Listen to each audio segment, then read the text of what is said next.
নবীর ঘরে যায় নয়ন ভরা অশ্রু নিয়ে আব্বাকে শোনায় নয়ন ভরা অশ্রু নিয়ে আব্বাকে শোনায় এই সোনার পাখিরা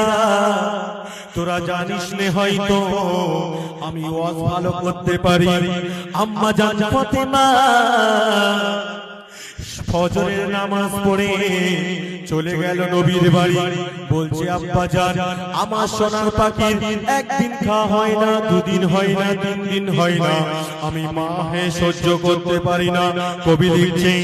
কেঁদে কেঁদে মা ফাতেমা বলছে আব্বা জান কেঁদে কেঁদে মা ফাতেমা বলছে আব্বা জান ঘরে কিছু থাকে যদি করো আমায় দান ঘরে কিছু থাকে যদি করো আমায় দান অনাহারে কাঁদছে ঘরে হোসেন ও হাসান তিন দিন হলো দানা পানি নাই গো আব্বা জান তিন দিন হলো দানা পানি নাই গো আব্বা জান পেটের কথা শুনে নবীর কান্না এসে যায় ফাতেমা যখন বলছে নবী মোহাম্মদ শুনে এত কষ্ট পাচ্ছে আব্বাজানের কষ্ট দেখে আম্মাজান ফাতেমার বুকটা ফেটে যাচ্ছে চোখ দিয়ে পানি আসছে আমার আব্বাজানের এত কষ্ট এত দুঃখ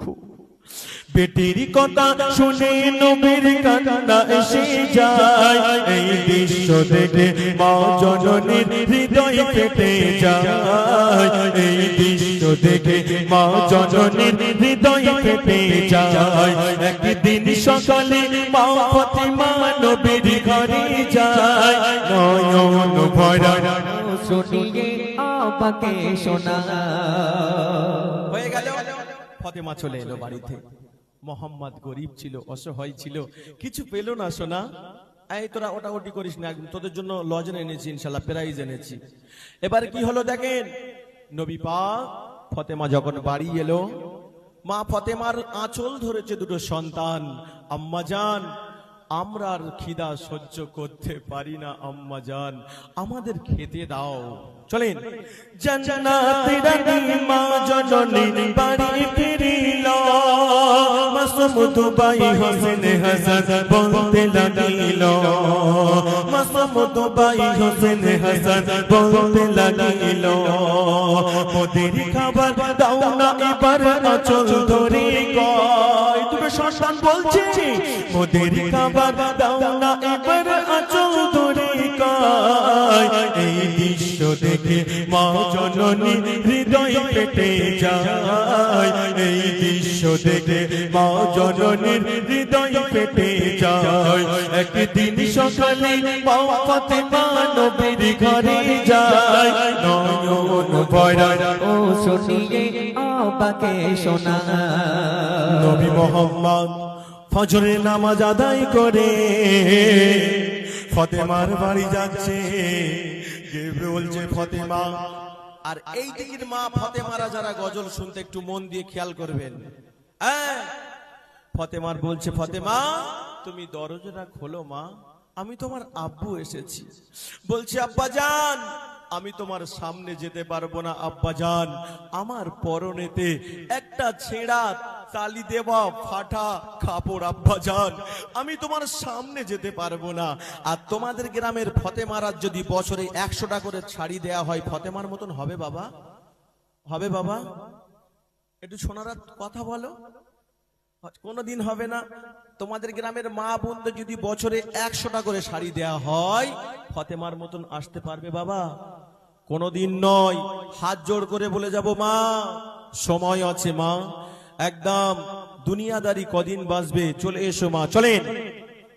পরের একদিন নবী করে বেটির বাড়ি যায় গিয়ে দেখে দুই নওশা পড়িয়া ধুলায় গিয়ে দেখে দুই নওশা পড়িয়া ধুলায় এই দৃশ্য দেখে দয়ার নবী অবাক হয়ে যায় কোলে নিয়ে দুই নাতিকে মুখে চুমা খায় কোলে নিয়ে দুই নাতিকে মুখে চুমা খায় আচ্ছা, কেউ দুঃখ পাবে না, ঠিক আছে? আপনাদের গ্রামে ওই হাবেজ সাহেব ওই বন্ধন টন্দন লোন টোন আসে? এই লজ্জা করেন না, একটু কথা বলতে হবে। আব্বাজি আসে? আসে বাবা, যাক, ওইটা তো সব জায়গায় চলতে, আমাদের ওইদিকে বন্ধ হয়ে গেছে। আব্বা, আমরা গরিব হব হাবেজ সাহেব, নবী মোহাম্মদকে মাটির ঘরে শুয়ে দেখব। আমরা গরিব হব, ভাঙা ঘরে আল্লাহকে দেখতে পাবো। আমার মা ফতেমাদের হাত জোড় করে বলে যায় এলসিডির মধ্যে দিয়ে, খবরদার তোরা নিস নে, গ্রামে আসলে বলবে এ ভাবি স্যার এসে স্যার। বুঝতে পারেননি মা? হাত জোড় করে বলে যাচ্ছি, চলেন। আল্লাহ যারে ভালোবাসে গরিবি তার বানায়, ঠিক না ভুল? আওয়াজ দিতে হবে, ঠিক না ভুল? আল্লাহ যারে ভালোবাসে গরিবি তার বানায়, দুনিয়াতে কষ্ট আখিরাতে ভরিয়ে দেয়। একবার হবে না সুবহানাল্লাহ, আর একবার হবে না। দুনিয়াতে কষ্ট আখিরাতে ভরিয়ে দেয়। এমনি নসির বলে শান্তি মেলে, সবর ধরতে হয়, সবর ধরিলে মেওয়া ফলে আল্লাহ তাআলা কয়, সবর ধরিলে মেওয়া ফলে আল্লাহ তাআলা কয়, সবর ধরিলে মেওয়া ফলে আল্লাহ তাআলা কয়। একবার হবে না, নারায়ে তাকবীর।